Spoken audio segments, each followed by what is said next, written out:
Hookup on KFOR.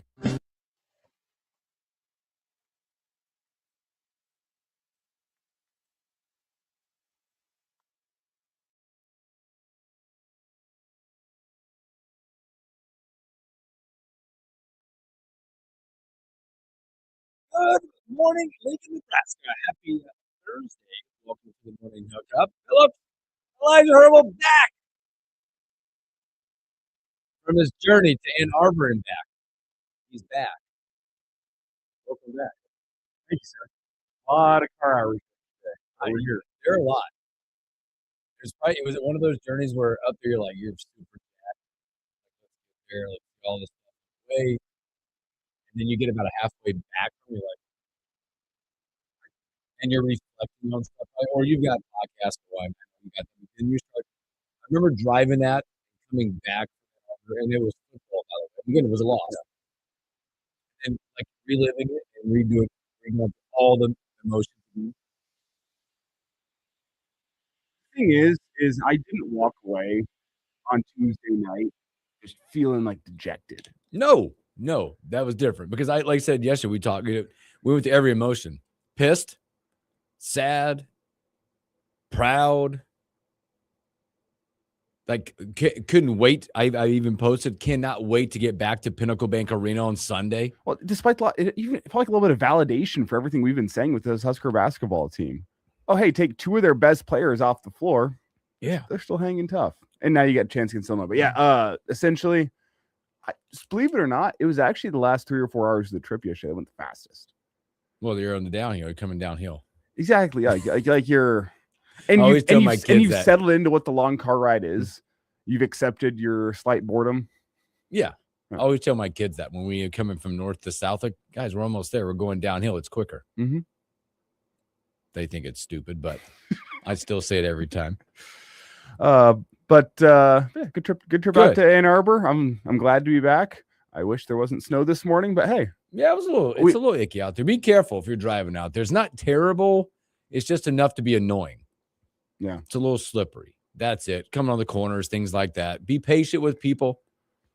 Give them a little, These are the ones that annoy you because one, it's what's the pace? What are the roads like? Yada, yada, yada. And you try to figure out, especially when you get home this afternoon or you did it this morning, how do I get the snow off my driveway or sidewalks? Snowblower. Is it leaf blower? Leaf blower. Yeah. It's is it a blower or what is it? Do I got a broom? This is it's annoying. Good morning, Shane. Good morning, Flood. Good morning, Arlo. So we'll talk Husker hoops. So we're going to kick off the hair. We're going to talk bracketology more than anything. What's ahead for Nebraska? Takeaways. Also get takeaways. We talked a little bit about it yesterday. The football schedule came out. It's an interesting thing to look at because a lot of people are now going, not me. A lot of people out there now, they're predicting the schedule already. Way too early, in my opinion. NFL coaching stuff continues to provide. Stories we miss and all that stuff. Also, if you didn't get a chance yesterday, not only do we have Henry T. Buchanan on, we had DePriest Owens on with him. Mm-hmm. Former Husker. And he was part of the team that set the bar for Nebraska. 26-8 back in, I think, 90, 91. 26-8. That team, again, dynamic team. They did lose to Xavier in that tournament.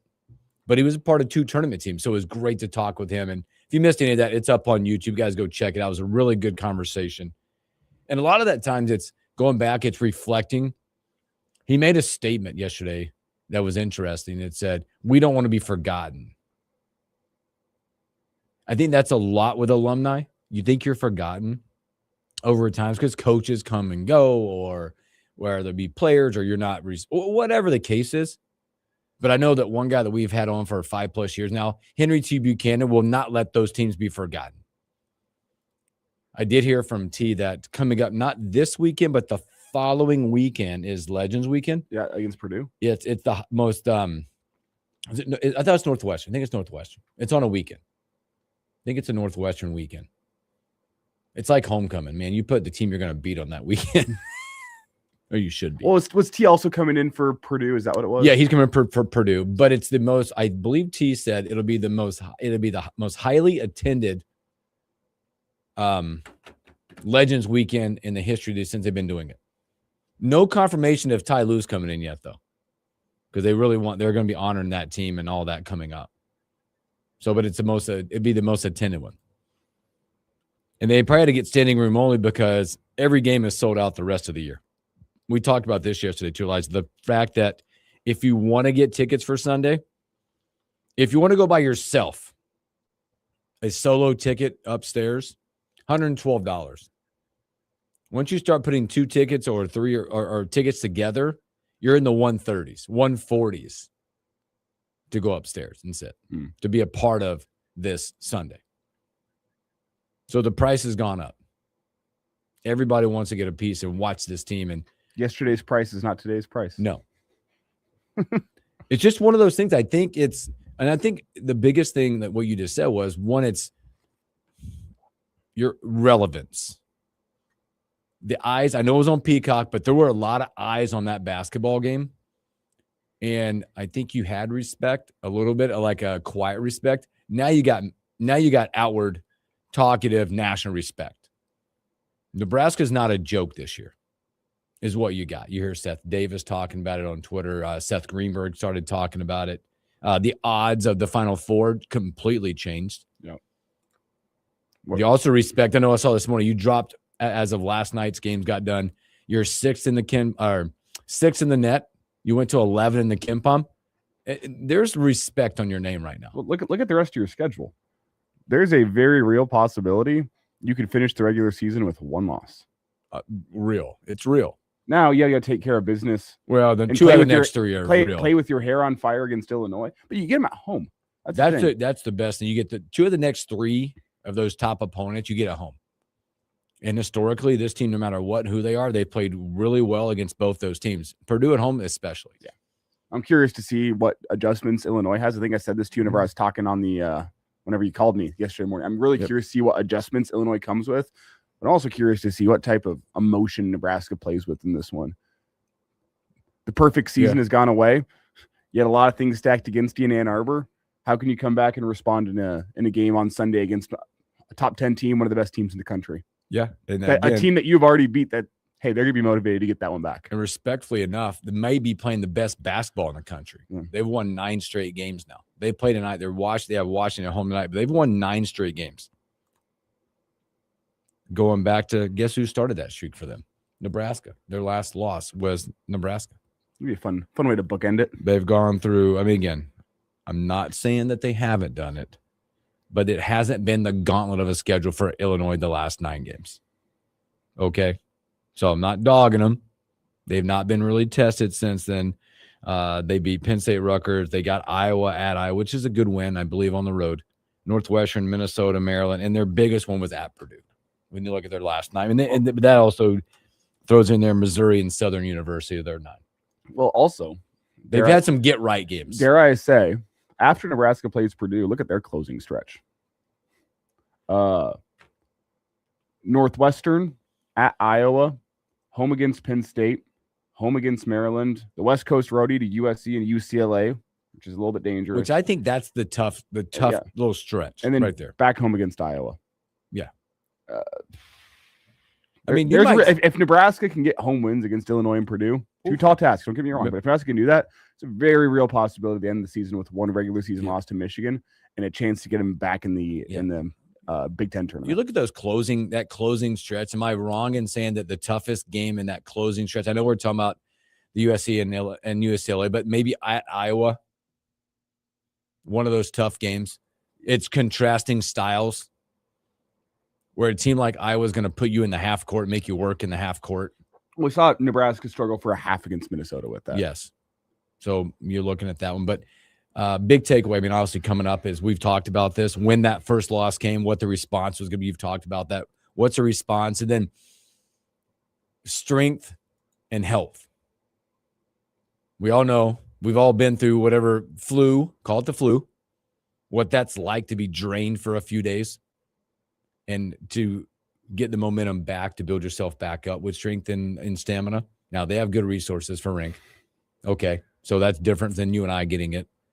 And then also, as they continue this week, the treatment for that Frager ankle, right? Because you got to, once you're down, you're not doing all the stuff that you normally do, ramping it back up. Okay. How that looks. Yeah. I think that's a big question. I know they're going through treatment and getting healthy and doing all that stuff. And hopefully nobody else is sick. I kind of draw a little conclusion that maybe a little Sammy, my boy, was sick in his post game. Now, he did call a game last night, so feeling pretty good about it. It sounded good last night, too. Yes, feeling pretty good about it. But you kind of saw that a little bit. So it's an interesting weekend. Now, on top of that, look what's happening in the recruiting world for Nebraska basketball. There's some momentum. We'll just put it like that. Oh, my gosh. When you look at it, again, this is when you're eating good, you start to eat really good. Does it turn into getting players?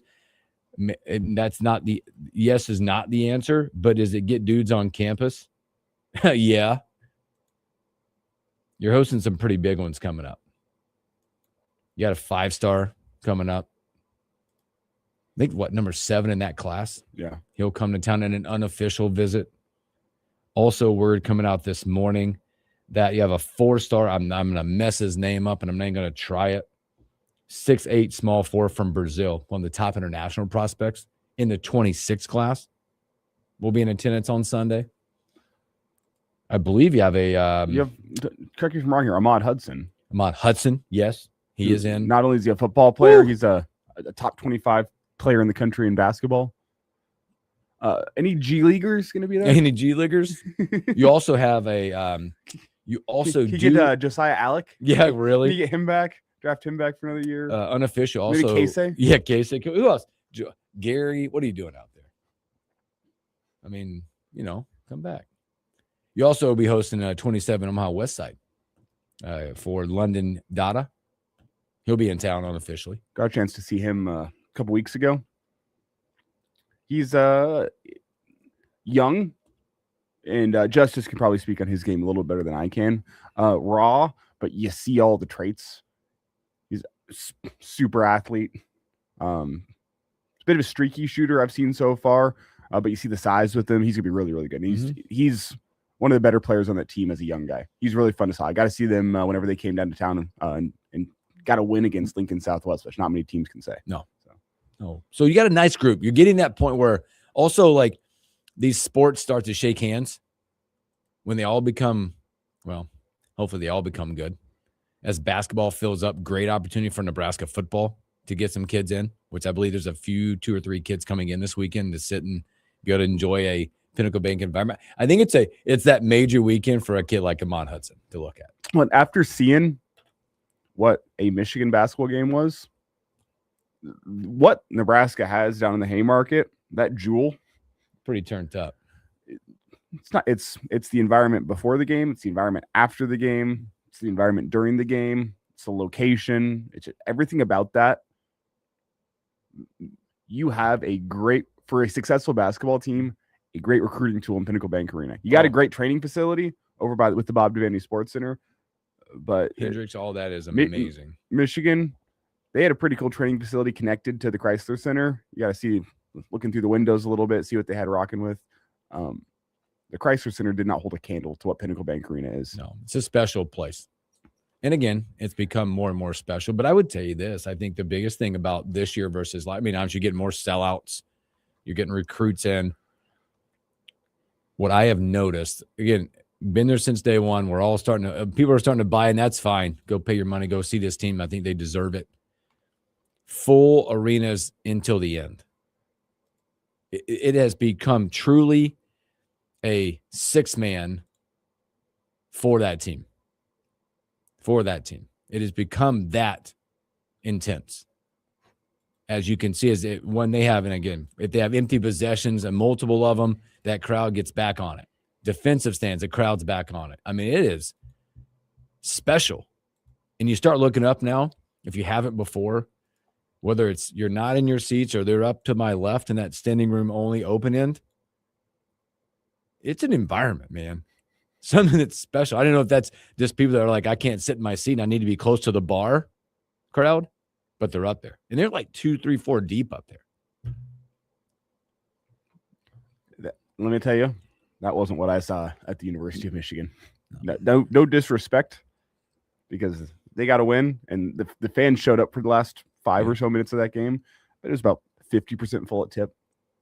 I'd say about 75% full at halftime, about 90% full with 6-ish minutes left in the game.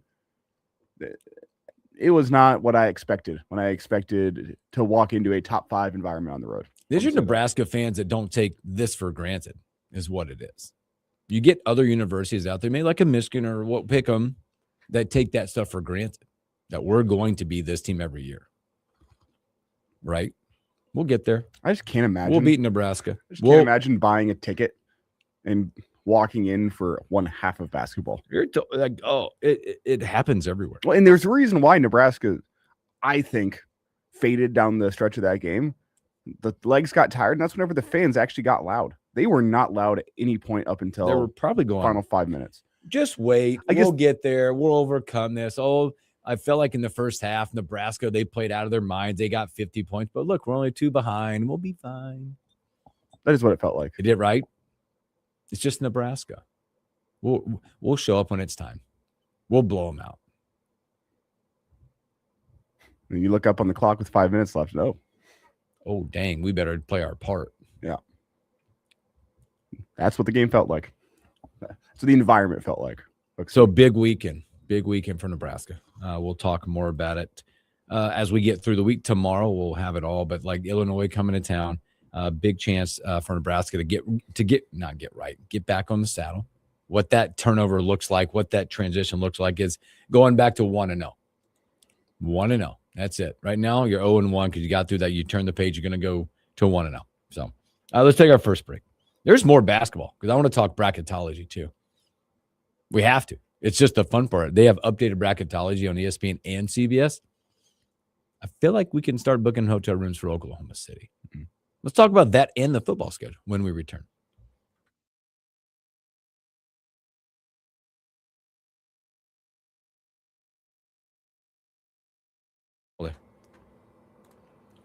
Good stuff. Weather's dumb.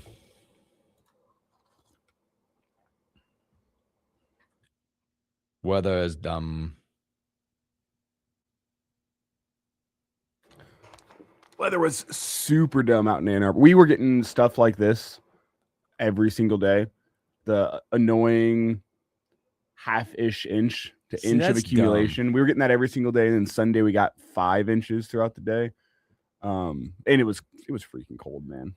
It is cold. It was way colder in Michigan from what I understood from some conversations with people back home.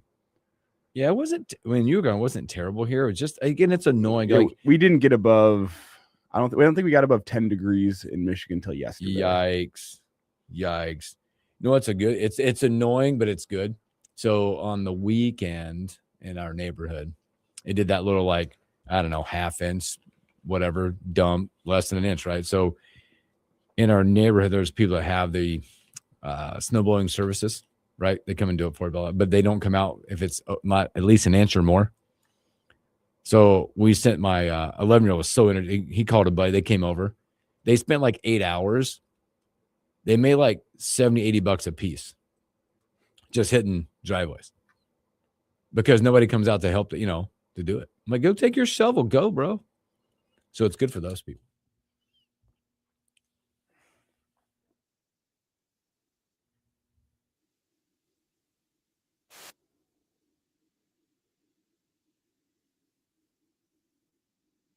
Yeah, boy, I tell you what, trying to figure out Monday, Tuesday, like producer-wise, it was interesting. You probably got caught up on it, didn't you?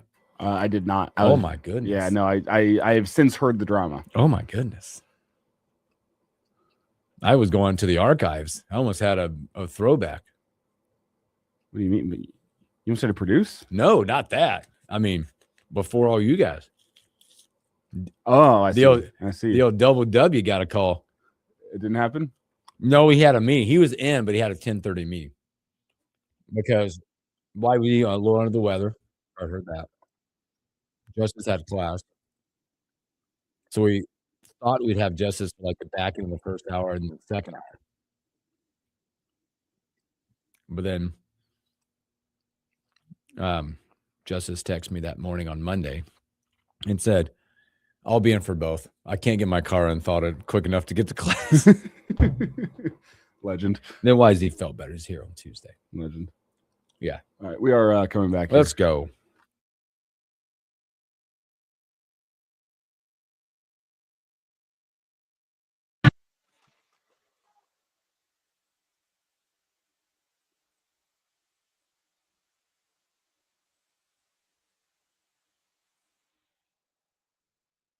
Welcome back in the morning. Hookup again. Happy Thursday. You feeling pretty good? You like bracketology? I love bracketology. We're not that far away now. You feel like now when you start looking at it, it's exciting for Nebraska. I'm talking this on Monday and maybe Tuesday. That being where you're at from a basketball perspective, fan, now college basketball in its whole means a lot. I've talked to people that would not normally watch other games. Why are you not? Nebraska is part of the landscape this year, right now. Right? They are the landscape. They're part of it. So watching hoops now means a lot more. I talked to people that were like, I don't know. I'm watching Purdue, Illinois now all of a sudden. I said this, you asked me this question, what it's done to me. I had Nebraska on the big screen and I had my Tar Heels on the other side. The landscape is real. So I think in late January. Well, it's fun to look at bracketology in a non-stressful way. It's all good things. You know what? Nebraska ends up as a 3 seed in the tourney, which I don't think they will. I think they'll be higher. Nebraska ends up as a 3 seed in the tourney, puts a smile on everyone's face. Nebraska's a 2 seed in the tourney, puts a smile on everyone's face. Mm-hmm. A 1 seed in the tourney, Elizabeth puts a smile on my face. You, baby. I don't even know. Like you look at bracketology, there is no bad answers. There are none. And I know there's some Husker fans out there, they're going to look at a 3 seed like, oh, just a 3 seed. There is anything above a 6 seed is an absolute win for Nebraska. 1, 2, 3, 4, skip 5, 6. Yes. Yeah. Skip the 5. I don't want the 5. If you're being if you're being a little picky, anything above a 5 seed, sure, but anything above a 6 seed gives you a damn good shot to go win your first NCAA tournament game. Yes, it does. And the fact that we're looking at bracketology in January and we're seeing Nebraska as a 1, Nebraska as a 2. And that's where you're at now, because right now what you're seeing is Joe Lenardi hasn't updated his in a couple of days. He's still got you sitting at a 2 seed currently right now. I will say that feels right to me right now. It does. It does. That is the spot it feels like. And again, I'm not comparing. I think we can be a 1 seed. So I agree. I'm there. I'm there with you. I am there with you. There's a lot of national comparisons you have to overcome. Yeah, I think for us to be a 1 seed, either it's one of those where you went out and you have a dynamic Big Ten tournament, right? Nationally, to be a 1 seed, I think you're still here's the current projected 1 seeds. And tell me what you think about battling the national brand. Arizona. They might be undefeated, by the way. They're a lock to be a 1 seed in my eyes right now. Puke. That could turn, but I feel like they're only getting better. That win against Louisville or something. Yeah, UConn, just because of the it's not a banner year for the Big East. Not a banner year for the Big East. They're going to roll through that. They should be a 1, but it's more based on brand than anything else. And a team you just lost to, Michigan. Michigan is the one team that I'm on the line. Mm-hmm. As more and more of the season goes on, I look at that win against Gonzaga as an outlier performance. Now, CBS, by the way, if you flip to the other side, they would disagree with that one team. CBS has Arizona, Puke, Michigan, Nebraska ahead of UConn. Really? Well, how about that? So they're kind of giving the peak. Maybe it's UConn that has maybe if everything plays out the rest of the season, that Nebraska get the nod based on the strength of schedule, the quad wins and all that. I'm gonna be honest with you, and it's weird to say this because I don't want this to take away from Nebraska's performance on Tuesday night. Michigan is the team I'm dubious about. Look at their wins, and they had some huge wins in the year, but some of those wins have lost some value. Mm-hmm. And again, go and look at this year. I mean, their wins against current top 25 teams are Gonzaga, Nebraska. Yeah. That's it. That's it. Now you beat Gonzaga by 40. Yep. So that needs to hold a little bit of weight. But you look at the rest of their slate, that is more of the outlier performance than anything.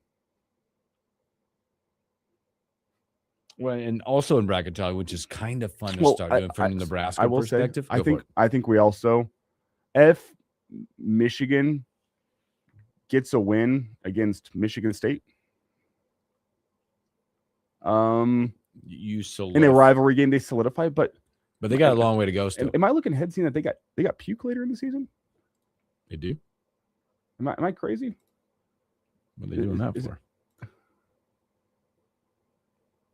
Let me look. Sorry, I apologize. I had not seen that schedule. I have not gotten there that far on them. Yeah, the Edward Jones Capital Classic in DC, Saturday, February 21st. Late February. Wow, did not see that be the old thrown in there. So they got a run. They have their chances to solidify their one spot. That's I just learned that. For me, it's about like when you're talking about solidifying spots and your lock. Because I know a lot of people are like, wow, Nebraska's a lock at this point. Okay. And I start looking at it from this perspective, and I think I encourage you guys to. You start looking at your schedule already played teams. For instance, Joe Lunardi right now. Again, we don't know this. I think he's pretty close most days. But you look at the teams right now that are in. The last 4 byes he has right now, Wisconsin, you beat.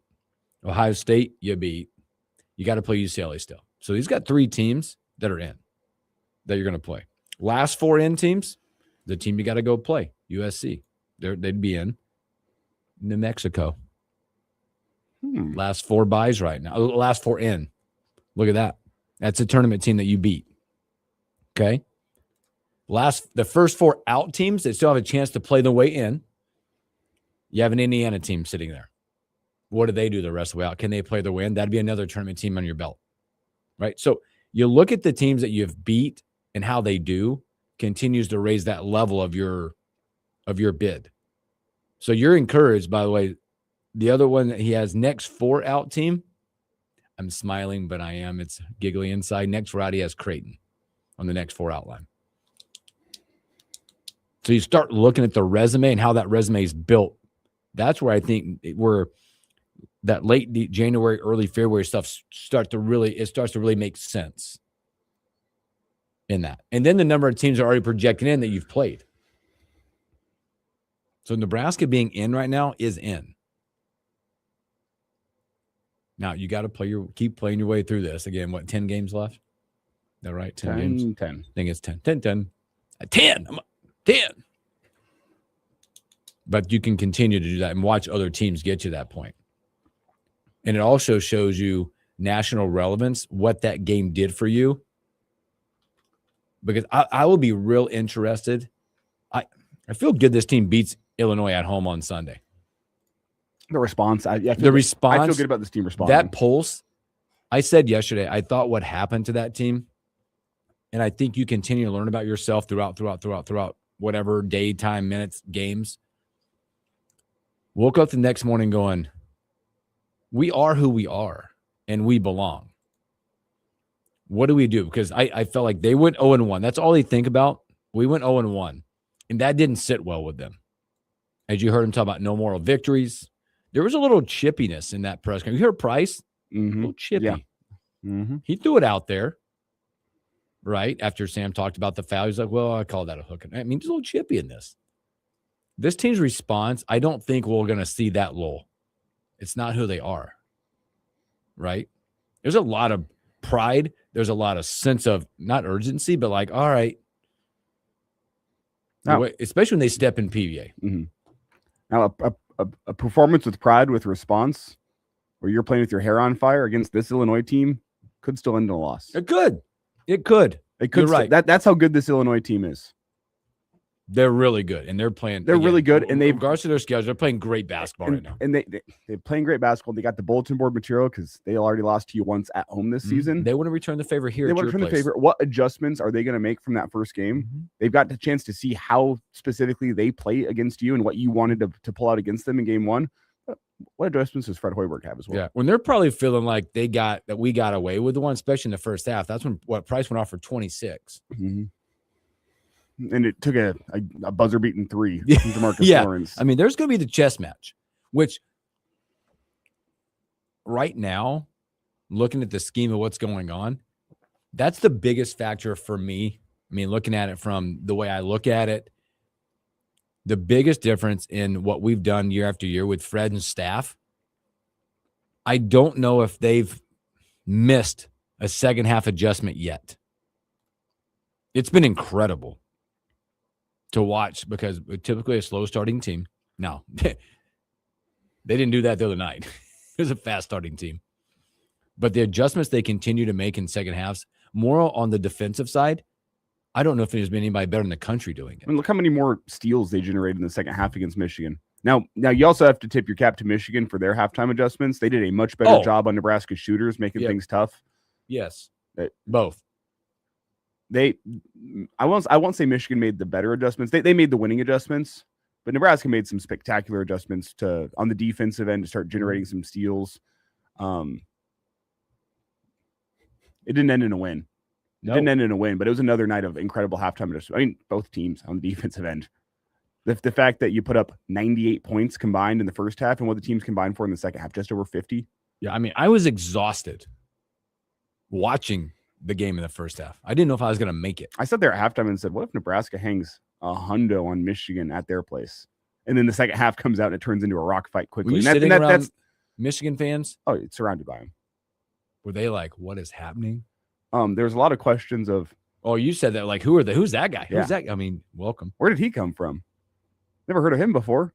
They were somewhat knowledgeable basketball fans, but you could tell that they had the air of, man, Nebraska's got some lightning in a bottle, but they're not that good. And then they see the first half and they go, wait, Jacobson's a walk-on? Here's the deal. I don't there's fault them for that. And there was one guy in the first half where Sam Hoiberg, it was on the one where he got left wide open down low. And a Michigan fan behind me yelled, Nepo baby. And I went, I don't think you've been watching this Husker team. Scoop. He is the furthest thing from a nepotism baby. Like there's no nepotism with Sam Hoiberg. Not at all. He has earned his role. I don't fault him for it because I don't think anybody took the time or the effort within the Big Ten or nationally until that game to realize who these guys were or what they were about. So it'll be interesting come out Sunday, 3:00, just to see like what that response is. You feel clarity with this team based on their mental toughness, their mental toughness. I said it yesterday. I think they got their little 24-hour deal. If you were to ask them right now, they turned the page probably when the plane landed back in Lincoln. It's gone. That game is gone. They were 0-1, but I think that burns them that they're 0-1 until they become 1-0 again. Well, let's see.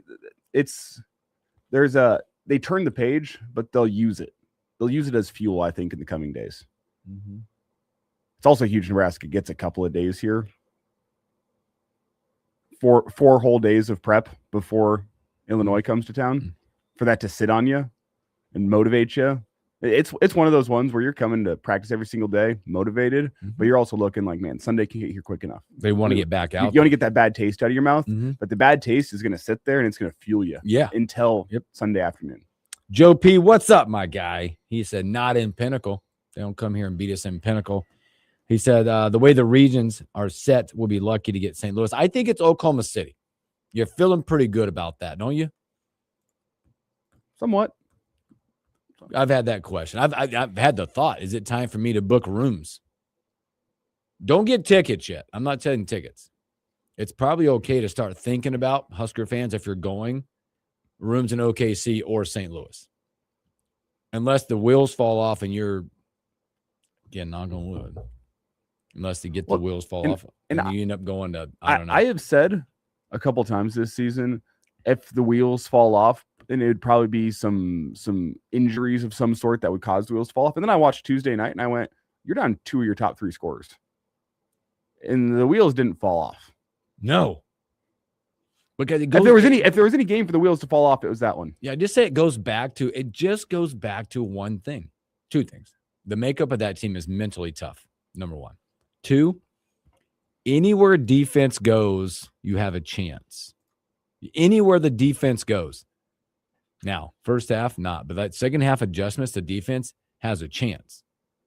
Playing defense like they did, I thought the only way I kept noticing they were gonna maybe get blown out, and it wasn't their legs just got beat up. They were beat down leg wise.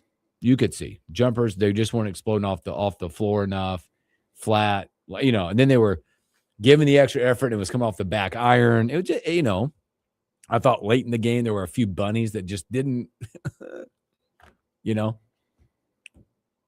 I can't wait. I will say the wheels won't fall off this basketball team. I'm confident in saying that, like the wheels have fallen off of Live Golf. Oh, you want to talk about that today? I do too. That. You want to talk about that next? Or you want to talk about football? What do you want? You get to pick. We'll say some football for next time. All right, we'll take a break. Let's come. Live Golf is it's falling apart. There's drama without drama in that. Let's talk about golf when we return.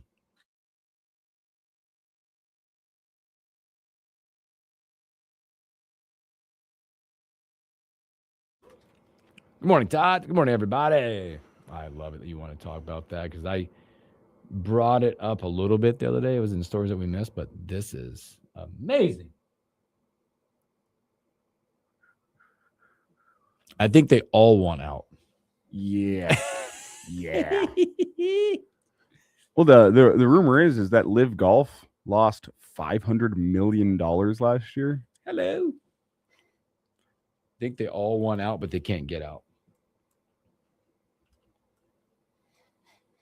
And we talked about it. There's only one guy that's like, yeah, I'm good. I'm staying. We talked about whenever Live Golf started stealing all the golfers was we said, like, if you want to compete for glory and people remembering your name in 50 years, you stay on the PGA. If you want to play for money, you go to Live.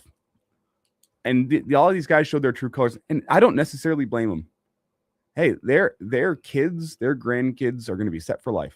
Oh, yeah. But your name, you ain't going to be remembered. There was only one guy that actually said it was the money. It was HV3. When he went over there, he's like, this is life-changing money. Yep. Now, again, also, he was never going to be, not never, I most likely never in the top 10 in the world on the PGA Tour kind of guy. A lot of aging guys went over there. And I think there's one guy that re-signed. He's like, well, I got the money and the lady, so I'm good. But we'll see. There's a few more names I'm curious about over there. Well, yeah, we'll talk about the one that's coming up, but I don't really like.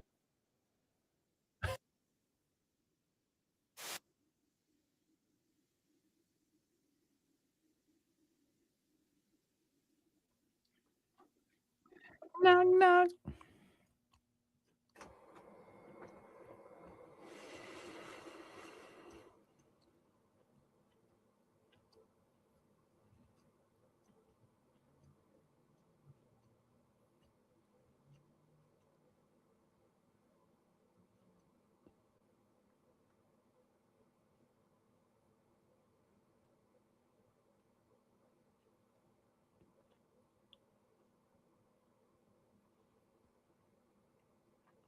Dun, dun, dun, dun, dun.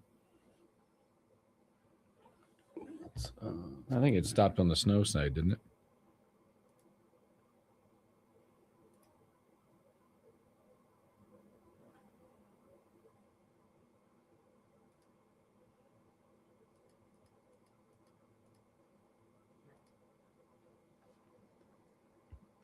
I say good.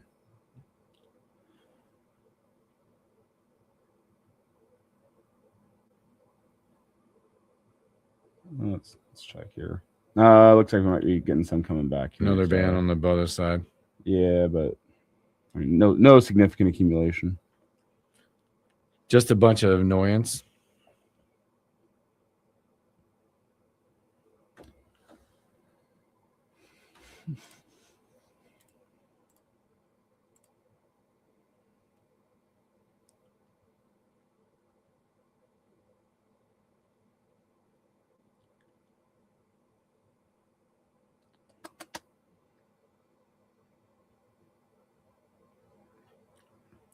It must be. I wonder if they're giving shirts out for students on the whiteout. Nebraska men's basketball just posted this like with a white shirt in the group. They're giving them out, aren't they? Probably. We're coming back here.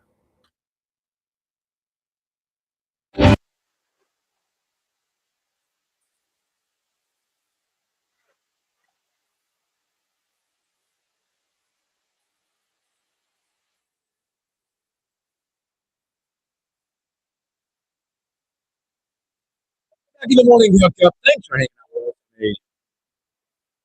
Fun-filled Thursday. Back with Elijah Herbal. Yeah, are you in for the whiteout? I don't think I'm going to be there. But are you all like you were there? Yeah, you got top 10 matches in the arena. I mean, The crowd's going to go for a wide out. You better wide out. 100%. I just go back to like remember the moment.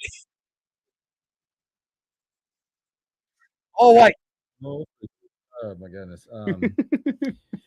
I just it's funny because you know Nebraska fans are. I think it will. I think this basketball team is going to make you do it the way they're doing. Like they're all in, right? Well, I go back to we had the blackout. Like we're red, but dude, if basketball, you're not, basketball ain't football. Call them out.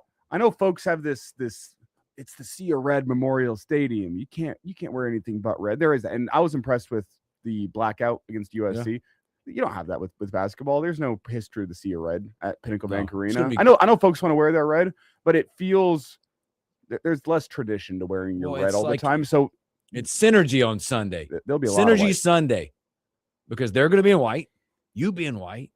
Let's go. And just having something special like that where everyone's wearing white and you get that different optic look about Pinnacle Bank Arena, it does make it'll give it a different look. It gives it a different feel on the inside. Whenever you get a different look in the stands, it gives you a different feel. It adds a little excitement. That energy.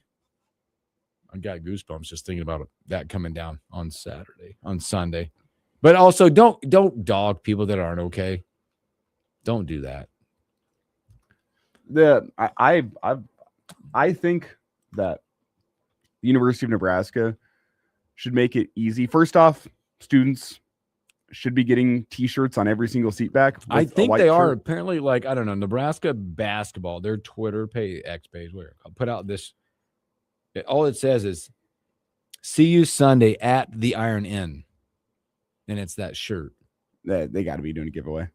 That's a cool shirt. It's got the 25-26 team on it in character. I'll add, there should also be just racks upon racks of shirts sitting at the concourse that are some sort of simple white shirt, put a red block N on there. Yeah, just in case, right? And list it. Hey, put it for $15 in the concourse. Hey, you wore your red, but now you're realizing I should have worn white. Go up to the concourse, grab yourself a white shirt. It can be simple as all heck. Who cares? I'm sure they got like buckets and boxes upon leftover white apparel. Just hand them out. Sorry, sir, you need this. You're wearing the wrong shirt, sir. Yeah. Ma'am. Yeah, these. But you look at the potential hornet's nest Illinois could be walking into. And Purdue's a good environment.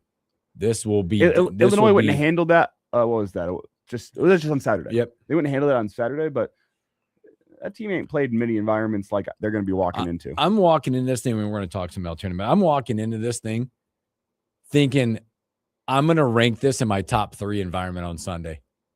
That's my anticipation of walking into this.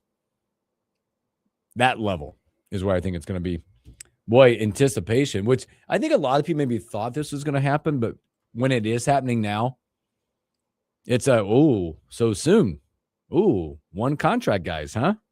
Live Golf falling apart at the seams currently right now. You know, when you draft football players, the NFL, like, oh, that's a one contract guy, probably not going to make it to a second. Live Golf, I thought some people thought they might do it.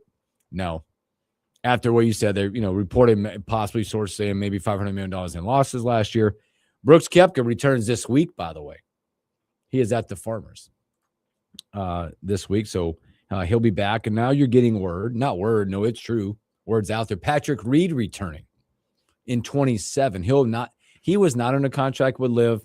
He is now going to play the DP World Tour in the 26 season. He's eligible back with all the consequences in August of 26, so late part of the season. But then he'll return in 27. Well, it's weird. But Dustin Johnson, by the way, did sign back up. Yeah. He's the one I say, you know what, I got the game, the money, and the lady. The future, though, I think it's in serious doubt because now that they've had a couple departures, have you seen the news this morning on Live Golf? They are searching for potentially $600 million of new investment to keep things rolling, and how they're doing it. So looking to raise outside investment by selling stakes in multiple of their teams for the first time. Wow. So they're looking to sell off the teams so people can go and invest. They have set a valuation of $300 million per team. Wow. They're in trouble. They're not sure who they're targeting right now to sell off stakes and teams into, but they're looking to almost like a franchise model. Mm-hmm. Where the NFL, their different teams are owned by different people. Live Golf is now trying to do that. I don't think that's going to work for them.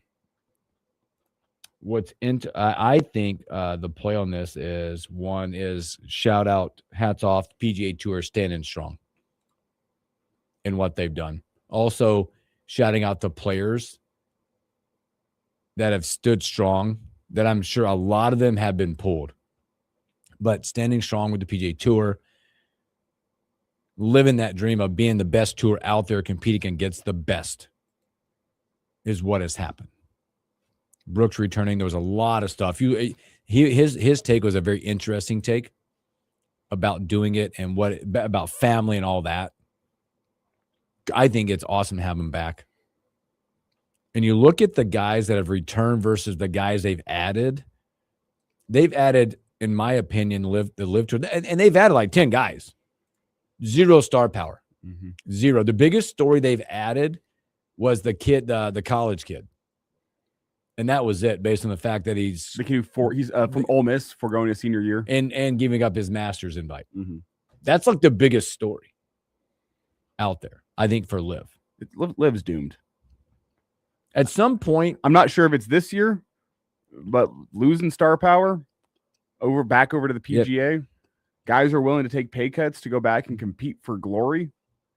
They're doomed. At some point, I mean, at some point, everything out there, I don't care what business model, whatever. If you got more money than anybody out there, at some point, the Saudis out there, I mean, again, we talk about all the money. There's a plethora. It never ends, right? You get tired of losing money. And you're like, this doesn't make any sense to me. My little hobby is no longer any fun. No, the Saudis or whatever. They're interesting because they have so much money that they've been willing to take losses on things in order. But at some point, you get tired of saying the term is sports washing. They're trying to increase their own perception on the national or on the worldwide stage by saying, "Oh, well, the Saudis they were there for that boxing event that I really enjoyed. They were there for that golf event that I really enjoyed." That's the whole goal with this. They're willing to take losses in order to increase their PR. It's a PR move, essentially, is what it is. But at some point, you get tired of losing $500 million a year, and you say, "Okay, this isn't the investment that's working out for us." Yes. And shout out, I think the biggest move not made, and this is hats off to the PGA Tour again, is not going into a relationship with Liv. Yep. The PGA Tour could have easily said whatever, but they stood their ground and said, we're going to do it the PGA's way, not the Liv way. And the PGA stood tough and stood their ground, and it's paying off for them. That's how they save themselves. Yes. Now, I'll also say there's been some little things I think that Liv has done. That I mean, their growth in the online space. Yep. Oh, I think that's been great for the game of golf. When Liv helped make the PGA guys more money too. Let's be honest about it. Yeah. Their purses and all that stuff they make. I mean, there's signature events now. These guys are getting really paid to win. Liv hasn't been all bad for golf, but Liv is doomed to fail. Yes. It's as simple as that. And I think the very telling answer a couple weeks ago. That's 5 years. It was coming out of COVID. I think 4 years. 4 years? It was right on the tail end of COVID, right? But can you imagine losing $500 million a year? No. Simply put, no. At some point, that line item hits your P&L. You're going, wait a minute. The telling answer, though, I think, for what the future of Liv is Bryson got asked whenever Brooks left, What does this mean for your future? Would you consider a return back to the PGA? And he said that you have to watch the video. The quote sounds fine, but then you hear his voice, and the quote was, "Well, I'm in a contract, so I can't." That's it. I think there's two guys like that.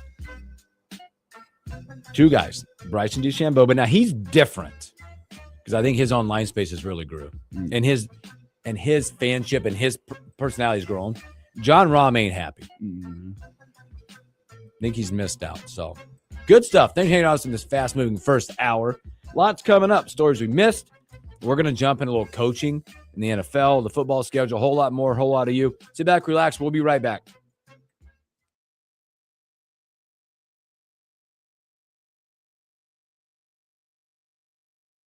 This year's tax changes. Better not get caught snoozing. Miss one deduction, lose thousands. Not amusing. Big tax changes can mean bigger refunds at Jackson Hewitt. And right now, get $100 just to try us. Don't worry, tax filers.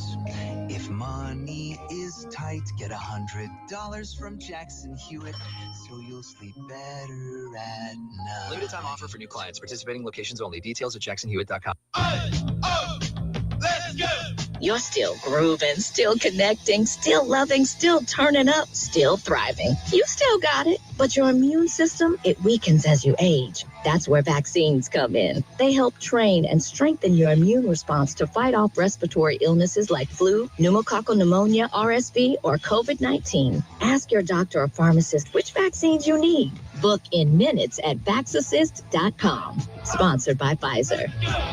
You know, this is one of those topics that no one really wants to think about, but if you're a parent, a homeowner, married, or helping take care of aging parents, it's something that honestly deserves a little attention. I'm talking about estate planning. And before you tune out thinking it's complicated or expensive, that's actually why I want to mention Trust and Will. Trust and Will makes estate planning feel way less intimidating than it sounds. They offer modern, attorney-designed wills and trusts that you can create online. And the process is surprisingly straightforward. In fact, you can create a will in as little as 30 minutes. That includes things like guardianship for your kids or pets, how your assets are distributed, and even healthcare directives. Don't wait until it's too late. Protect your loved ones with Trust and Will, the most trusted name in online estate planning. Go to trustandwill.com/news to get 20% off. That's trustandwill.com/news for 20% off. trustandwill.com/NEWS. Welcome back to the Dog Show. Up next, we have Satchmo. Satchmo is a member of the Shelter Pet Group. That's right, a group known especially for their couch-snuggling, ball-chasing, face-licking, tail-wagging, backyard-hanging, and, of course, companionship. And what breed would you say Satchmo is? I'd have to go with maybe a lavish terrier-hound, chihuahua-looking kind of mix. Tremendous dog. I'd also like to point out Satchmo's coloring, a white, gray, brown, black brindle, simply marvelous. You know, it's such a treat to watch a dog like this. Now, let's see him in action. Look how he makes eye contact with his person. That's actually known as the treat stare. How intuitive. And now he appears to be excitedly turning in circles. Ah, the happy dance, so common with this group. And finally, the loving face lick. It's great how he just gets in there and, well, licks. Fantastic. But really, the best way to know an amazing shelter pet like Satchmo is to meet one. Visit theshelterpetproject.org today. Adopt. Brought to you by Maddie's Fund, the Humane Society of the United States, and the Ad Council. Lincoln's local news, talk, sports, and weather station. FM 101.5, 1240 AM, KFOR, and KFRX HD3, Lincoln. From ABC News, I'm Sherry Preston. White House border czar Tom Homan in Minneapolis saying after meeting with the mayor and the governor, they have made some new agreements on how immigration raids will take place. He also says federal agents will leave the city eventually. The drawdown is going to happen based on these agreements, but the drawdown can happen even more if the hateful rhetoric and the impediment and interference will stop. Homan says ICE officials will carry out targeted rather than blanketed enforcement operations, and that even those in the country illegally with no criminal record can still be the target of those raids. Longtime Minnesota Senator Amy Klobuchar, talking about the shooting deaths of 2 Minneapolis protesters, now says she is running for governor. She released a video today, a statement saying, Minnesota, we've been through a lot. A beloved leader and her husband murdered in their home, little kids gunned down in a church. The killings of Renee Good, a mom of 3, and Alex Preddy, a nurse who took care of our veterans. Elections officials in Fulton County, Georgia are holding a news conference this hour following Wednesday's FBI raid on an election facility. Here's ABC national correspondent Stephen Portnoy. The search warrant obtained by ABC affiliate WSB-TV says agents are investigating possible violations of a federal law prohibiting the fraudulent procurement, casting, or tabulation of ballots. An FBI affidavit laying out probable cause for the search has not been made public. It's been more than 5 years, and Joe Biden's victory in Georgia was validated by recounts and audits. But President Trump has continued to argue there was fraud. And last week in his speech at Davos, he said people will soon be prosecuted. President Trump holding a cabinet meeting beginning this hour at the White House. It is sentencing day in Illinois for Sean Grayson, the former sheriff's deputy charged with second-degree murder in the killing of Sonia Massey in her Springfield home. He said he felt threatened by the pot of boiling water he thought she was reaching for. You're listening to ABC News. Are you living with dry AMD? If so, you could be on the road to geographic atrophy, or GA, a condition that leads to retinal cell death and permanent vision loss. But with Izervay, you can slow it down, get it going slower. Izervay slows GA progression by targeting a key source of retinal cell death, which may help preserve your vision longer. Izervay, or Avastin Capted Pagel, is a prescription eye injection used to treat GA. Don't take it if you have an infection or active swelling in or around your eye. Izervay can cause eye infection, retinal detachment, or increased risk of wet AMD. Izervay may temporarily increase eye pressure. Your vision may be impaired after an eye injection or exam. Don't delay. Ask your doctor about Izervay today. Izervay gets GA going slower. Visit Izervay.com. That's IZERVAY.com. Paid for by Astellas Pharma. A case of the measles in the Lincoln metro area. Good morning. I'm Jeff Moat. Still some lingering snow, and we're at 20 degrees at KFOR. If you're at Walmart at 27th and Superior between 1 p.m. and 3:30 p.m. January 18th, or the Med Urgent Care Office 70th and Pine Lake Road this past Sunday from 1:30 p.m. to 5 p.m., you may need to fill out a risk assessment survey. The first person to contract measles in Lancaster County in more than 35 years was at both those locations. The Lincoln Lancaster County Health Department says measles is a highly contagious disease that is spread through the air by breathing, coughing, and sneezing. More about this, including a link to the risk assessment survey, are up at KFORnow.com. 3 bills from Omaha Senator Kathleen Koth this legislative session deal with public bathroom and locker room use based on a person's assigned sex at birth. LB 730 went before a public hearing Wednesday where Koth said her bill would continue to establish a scientific standard for the state by biological sex assigned at birth rather than gender expression. One supporter of the bill, Elizabeth Nunnally, says that it's immoral, wrong, or even evil to tell young men and women they can identify as anything other than the male or female sex they were assigned at birth. Our laws and policies should recognize and respect that males and females are biologically different. Respecting these biological differences is essential to ensuring the privacy, dignity, and safety of both sexes. Opponents like Michelle Judd, though, argue that Koth's bill is overtly working to eradicate transgender people. It erases transgender and non-binary people in law by forcing everyone into male or female definition for state purposes. Koth's other bills this session targeting transgender people and gender-affirming health care in Nebraska will be part of more public hearings later today. And coverage of the Heartland Athletic Conference boys basketball tournament continues tonight with the semifinal matchup between Lincoln North Star and Lincoln High. Coverage here on KFOR tonight begins at 7 o'clock, brought to you by the KFOR Sportscasters Club. Cloudy the rest of the day today, still another chance of snow and a high of 24. I'm Jeff Moats, KFOR News. Progressive presents Employee of the Month. Small Business Edition. Today's recipient from Terry's Tiny Homes, Terry. Sure, as the only employee of her company, Terry was probably the front runner, but saving money getting personalized discounts with a commercial auto quote from Progressive, well, that gave Terry the edge. Over Terry. Terry. Keep awkwardly chanting your own name, Terry. You deserve it. Woo! Be your own Terry. See if you could save in as little as 8 minutes at progressivecommercial.com. Progressive Casualty Insurance Company and affiliates. Discounts not available in all states or situations.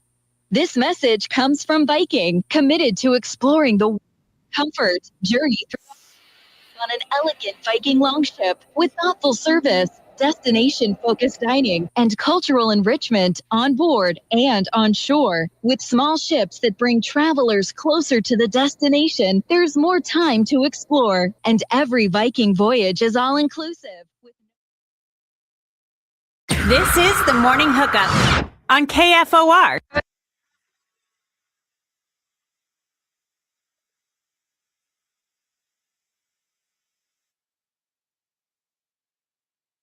Welcome back to the Morning Hookup Hour number 2. Thanks for hanging out with us. One of the fun parts of our trip, and I've played the song for a reason, was we jogged over to Detroit to the Henry Ford Museum. Yeah, spectacular museum. I'm not sure if you know That's what, a 45-minute trip? Less. To like main Detroit, about 45 minutes in, and Dearborn with George Ford Center, which is about 40, not bad. Not bad at all, but as we're pulling into Metro Detroit. It's Eminem. I'm gonna say you got to go M. And then Marvin Gaye, Mike Stripe, all the Detroit fans that we could think of. Chicago things. Kanye West, Chance the Rapper. So those we got to different areas. Gary playing with Jackson 5. The only good thing to ever come out of Gary, Indiana, the Jackson 5. Music brings it together, man. It really does. Detroit felt more. It just felt brighter and happier whenever you're listening to the Motown music that came out way back in the day. With the windows rolled up really tight.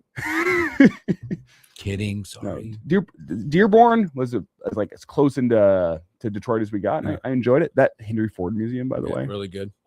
Saw some of your pictures. I couldn't believe some of the things they had in there. I encourage people, if you're ever around that, like if you make the trip, Ann Arbor is a cute little town. Oh, yeah, we stayed in a 150-year-old house that was in the heart of downtown. Downtown built up around that house. Yeah. I have no idea the history of the house. How I wanted to kind of close figure it out. were you to like the football? Because there's a cute little area, like just we were about a 20-minute walk north. I'd say about 12 blocks north. Because you come up to that area there's another little area. That's what I was mentioning. Bar Louie, the Chop House, all kinds of cool places right there. We went and watched the Broncos game at an Irish pub downtown, Connor O'Neill's. Okay, had a great time there. Yep. That was when you put up the flag of Michigan flag, the paper champions. What'd you call them? Fake Natty. Fake Natty. There we go. Stallions. Yeah, that's exactly where I was. And they had like a little live Irish music going on in the background. Drinking my Guinness. Did you rock Husker gear? I rocked Broncos gear that day. Oh, I tried Broncos gear. A lot of Broncos. There's some Broncos fans there. There were some Broncos fans in the bar. There are also some Patriots fans in the bar. Yeah. You might have to pay up tomorrow. It was just unfortunate. throwing it out there. Hey, let me say, in the moment, I agreed with the 4th and 1 decision. Once the snow started falling, I went, it's over. And then you get the chance. You get the chance with the field goal, and it gets tipped. Yeah. Yeah. Got to credit the Patriots, but man, wow, look at you. What could have been? You got to credit the Patriots. You got to credit the Patriots. They owned the lines of scrimmage against the Broncos, and you knew that. I mean, Sean Payton even talked about it pregame. Whoever won the lines of scrimmage was going to win that football game. And the Patriots D-line owned the Broncos offensive line all game long. Mm-hmm. Owned them. That was the difference in the game. Broncos couldn't run the football. You're putting everything on Jarrett Stidham. That's not that storm was weird storm. Some running through. And that is one thing that I'll say with the 4th down decision is in the first half, the snow forecast did not look like what it ended up being. It looked like waking up this morning almost. Well, the snow forecast was not expected to be dump an inch of snow during the second half. It was supposed to be more of like a light dusting of snow throughout the second half, make for some scenic looking football, but not affect the game that much aside from some winds. Mm-hmm. And then it ended up just dumping on them. So the way she goes. Broncos. Yeah, hey, the Broncos' highest paid player this year was Russell Wilson. He's off the books next year. You'll have some more money to play with. Here we go. Well, speaking of that, let's just talk a little football since we're there. There's been some coaching stuff going on. A couple of weird hires. Weird hires. It might not be the biggest story actually of all of it, but we'll get to the biggest story. Talked a little bit about it yesterday, but of the Hall of Fame major story out of there. But Browns, they're going to go get Todd Monken, 59-year-old Todd Monken. The Steelers and Browns made 2 hires that I was not expecting. Are there 3 of them? We got to announce breaking news to Brian Munson on Tuesday as it happened. Joe Brady to the Bills, Monken now to the Ravens, and then McCarthy to Pittsburgh. Which one is like, I thought now the Bills probably makes the most sense. Yeah. Josh Allen involved. which I don't think he should have been. Should not have been. They shouldn't even said that. No. Even if if he's involved, don't say it. To me, that hire who's running that organization? Interesting. It's interesting, and it seems safe. Maybe Josh Allen. I don't know that, we're not in the room, but going, hey, that's my guy. We can do this together. Safe to me. It seems safe and it seems defensible. That's the best way I'll put it. Yes. Oh, the offense hasn't been the problem. He's an up and coming name. What's been hot in NFL coaching recently is you'll get the hot. I shouldn't say it like that. The young offensive minded hot name. Where that offensive coordinator, he's been doing really well. Let's go get that guy because he brings some. I was going to say they got Brady out of the OC to be the head coach to get in the new OC. Yeah. So it feels like they're just kind of following the trends in football. I'm not 100% sure that that's what the Bills need. We'll see.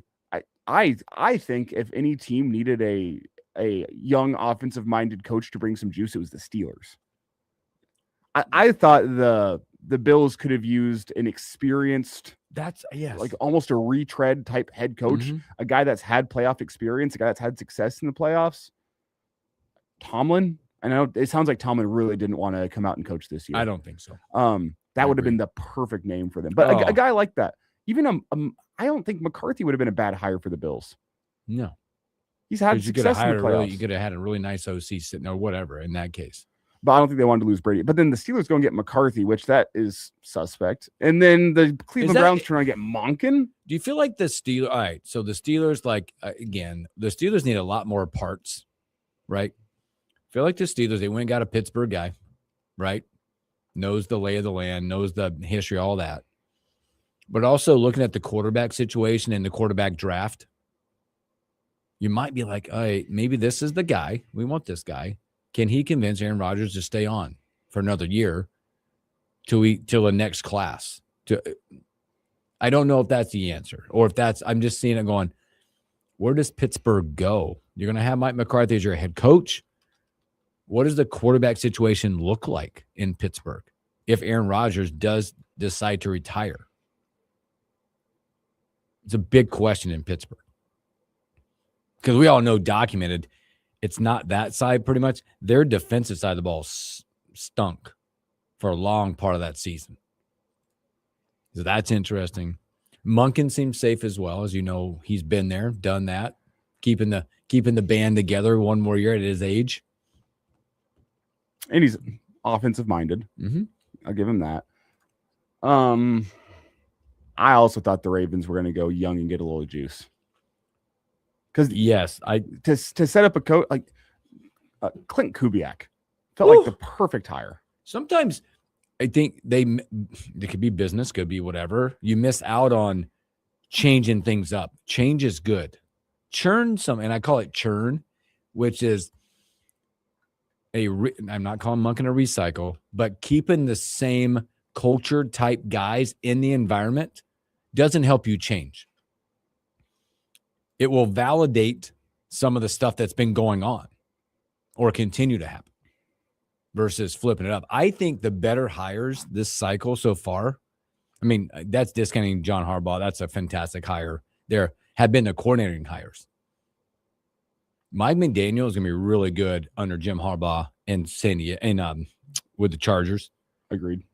Brian Daboll, OC, going to be there with Robert Saleh is going to be awesome, I think. Getting a young quarterback in Cam Moore to go with an offensive mind like Brian Daboll, really good hire. So a lot of these hires, when you look at a lot of these hires, I love the coordinating hires that have happened in this cycle. It's improved those teams. You put a Saleh head guy at Tennessee, with a defensive-minded guy, Daboll with a young quarterback, Mobile, who we all kind of like. Not saying they're going to the playoffs next year. I'm just saying the hires, futuristically, can look really good. Not sure. We just had it was a funny moment. I just got to relay this, and then we'll get back to football. We had a call come in, and I do my classic, hello, it's the morning hookup, who am I speaking with? And I hear them go, and then click. Oh, they're like, oh, God, I missed the number. That's not who I wanted to call. It's okay to say hi. Call back, 402-489-1240. So I'm really excited about some of these teams and the coordinating hire. I think John Harbaugh thought he's going to get Monken too, by the way. And he's like, oh, now. What's the best head coaching hire you think so far this cycle? If you take John Harbaugh away? Well, that's a tough. I really like Stefanski to the Falcons. That's one that's flown under the radar. Yeah, it is. I really like the hire. I wonder if there's so much work to be done. When does that pay off for them? Right?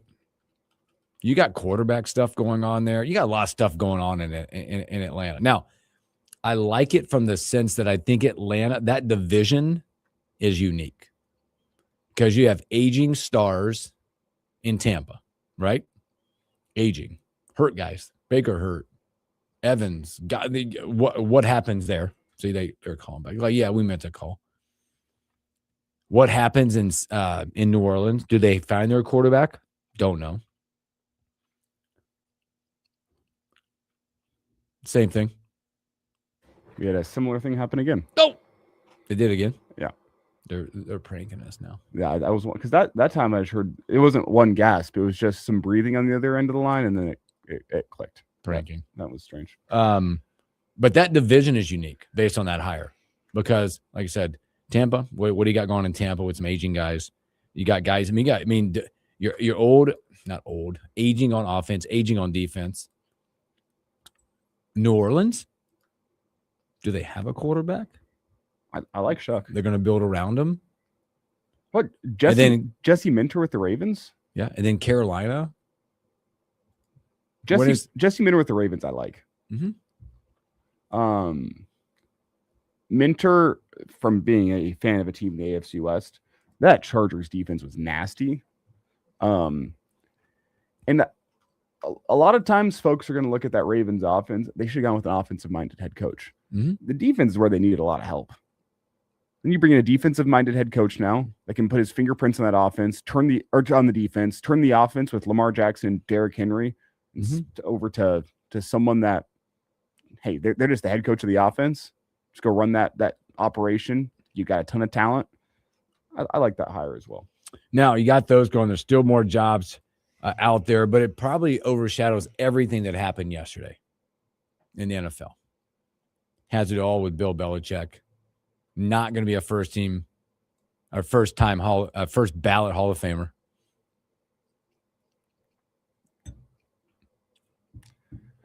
There's a lot there.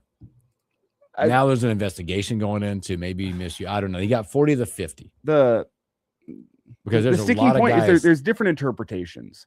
Is some people say, well, he didn't make it into the Hall of Fame because he didn't make many friends in the NFL, so they're not going to vote for him because you heard he got the rumor was maybe he got a 1 year whatever because of Spygate. And that's where I think there is probably from some people that are voting some fatigue or not fatigue. It's the you had Tom Brady and you also cheated your way to the top with Spygate. But if you ain't Deflategate. If you ain't cheating, you ain't trying. That's my take on things. He's got competitive fire. He wanted to win. Yeah, you have Tom Brady, but he's also the guy that made Tom Brady who Tom Brady was. The Patriot. What you can't deny that. You can't deny the greatness. That's a Hall of Famer. It's hard to tell the story of the history of the NFL without saying the name Bill Belichick.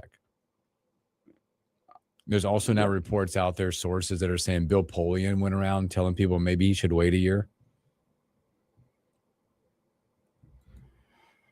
You'd hate to believe there was a good old boys club that held this back, but you can't tell the story without that, whether it be good or bad. I agree. He is a Hall of Famer, though I can come up with multiple reasons why someone would not want to vote for him. So I am not up in arms about this. That's my take.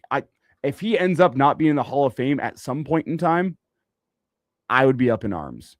I can see you looking back at his history and his legacy and saying, you know what? I don't want him remembered as a first ballot Hall of Famer. Mm-hmm. I'll give that no vote for 1 year, and the next year, whenever it rolls around, I'll vote him into the Hall. I can see that argument. That's why I'm not up in arms about this. Now, if we get 10 years down the road and he's not in the Hall of Fame, then something's wrong. Something's wrong. But he's got another chance next year. And I can sit back and just say, you know what? If I was an executive or whoever is voting for the NFL Hall of Fame, I can sit back and say, not this year, Bill. Yeah, you feel like it's a lot this year, just based on the fact that the Patriots are in the Super Bowl. I think Kraft is going to go in, right? From an owner's perspective, he'll go in. So it's like the perfect year. Another one not going in for his second year. And I think it's an interesting case.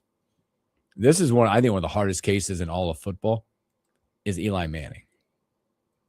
Eli Manning reported he'll be snubbed again. A lot of people say snubbed. Is he a Hall of Famer? Is he not? You look at stats. Stats tell you maybe not. Hardware tells you yes. A lot of the intangibles tell you yes. Again, if you're telling the story of football between 2005 and 2015, you can't tell it without Eli Manning. Mm-hmm. The only quarterback who consistently was able to go toe-to-toe with Tom Brady. Mm-hmm. Based on that fact alone, I think he's a Hall of Famer. Now, if you're using the MLB threshold, he's a very good guy.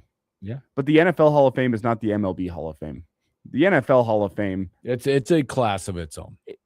The MLB is special. Like you have to be special to be in the MLB. Mm-hmm. The NFL, it's a little bit more open. Mm-hmm. Eli Manning would be far from the worst player inducted into the Hall of Fame based simply on the fact that he was able to consistently go toe-to-toe with Brady. The fact that he was able to beat the Patriots' undefeated team. Listen, he's a Hall of Famer. I think so too. Both Manning brothers are Hall of Famers. Yes. And not just because of their name, because I think they've earned the path to be there. He's one of only 6 guys, I think, to win Super Bowl MVP twice. Both times he was there as the MVP. That's what I'm saying. You can't tell the story of football from 2005 to 2015. Yeah, you got 2 guys like that. So interesting cases for sure. But again, those are the biggest stories coming into yesterday, looking at it. So, all right. You know what's a big story always? Locally, it's always a big story when the schedule comes out because everybody likes to have fun and predict the schedule. I don't want to do that. We're not going to do that.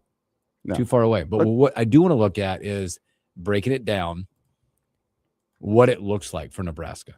For me, it just gets me to also look at my travel trip for next year as well. That's what I want to look at. Let's talk about that when we return.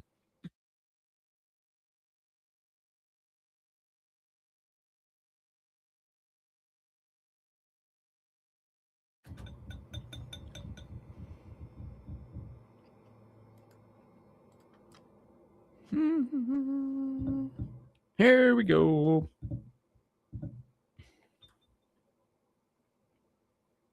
Let's check up.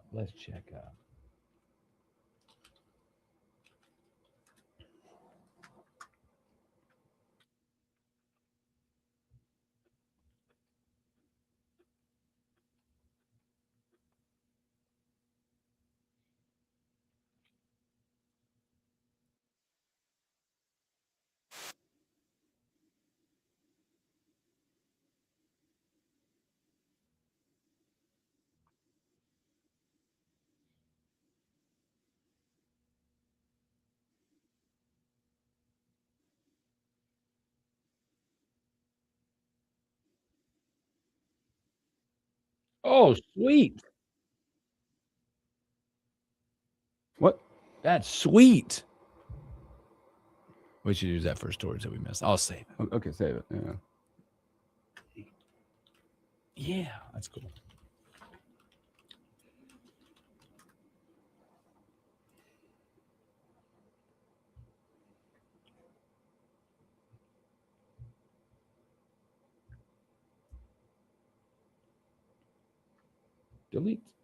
Delete. I love deleting emails. Delete. I'll get back to you, bro.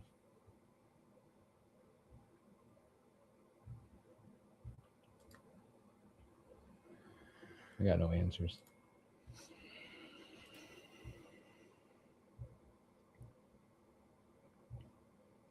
No, I do want to look at. Let's look at this. Let's go back to that.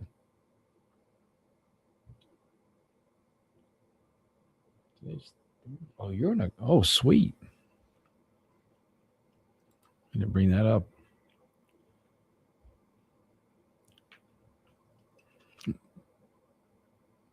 What game is tonight? What are you board hopping for? Who's playing? If not, update on the show. I was going to bring it up. I actually don't know because it depends on who won last night. So last night was what? I don't know. They had East and Southeast last night.